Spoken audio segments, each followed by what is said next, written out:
Nashik road परिसरातील mini civil hospital म्हणून ओळख असलेल्या वंदनीय बाळासाहेब ठाकरे बिटकर रुग्णालयात उभारण्यात आलेल्या अत्याधुनिक रक्तपेढी व नवजात शिशु कक्षाच्या उद्घाटन सोहळ्यावरून नागरिकांमध्ये तीव्र नाराजी व्यक्त होते।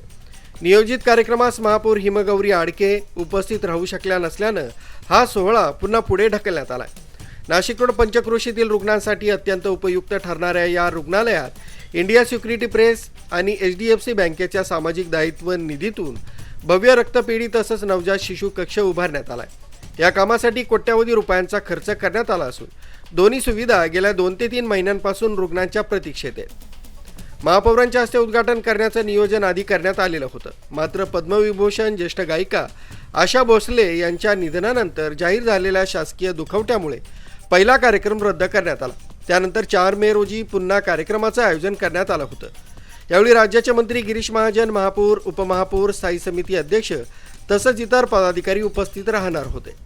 दरम्यान 4 मे रोजी कार्यक्रमाची वेळ वारंवार बदलण्यात आली। सुरुवातीला सकाळी 10 वाजता, त्यानंतर दुपारी 3 वाजता आणि शेवटी सायंकाळी 5 वाजता अशी वेळ निश्चित करण्यात आली। मनपा प्रशासनानं सर्व तयारी पूर्ण केली होती। रुग्णालय सजवण्यात आलं होतं, तसंच रुग्ण व त्यांच्या नातेवाईकांसह नागरिक मोठ्या संख्येनं उपस्थित होते। मात्र पश्चिम बंगालमधील निवडणुकीचा निकाल भाजपा पक्षाच्या बाजूने लागल्यानं आयोजित आनंदोत्सवात सहभागी होण्यासाठी महापौरांनी दूरध्वनीवरून कार्यक्रम पुढे ढकलण्याचे निर्देश दिल्याचं समोर आलंय।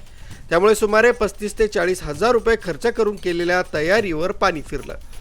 या प्रकारामुळे नागरिकांमध्ये संतापाची लाट उसळली आहे।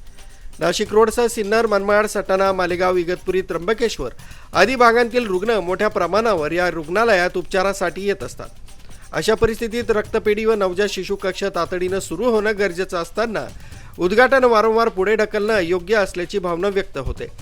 सत्ताधारी तसंच विरोधी पक्षातील काही नगरसेवक आणि माजी नगरसेवकांनी या प्रकाराबद्दल नाराजी व्यक्त केली आहे। आता हा सोहळा 6 मे रोजी होण्याची शक्यता वर्तवली जात असली तरी तो नियोजित वेळेत होईल की पुन्हा अडथळा येईल याकडेच आता सर्वांचंच लक्ष लागलंय।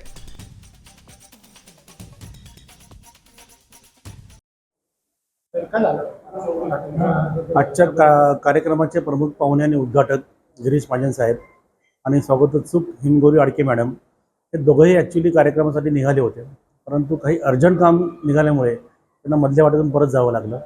परंतु महापौर मॅडमनी सांगितलेलं आहे की पुढील 2 दिवसामध्ये ब्लड बँक आणि SNCU याचं उद्घाटन 100% होईल।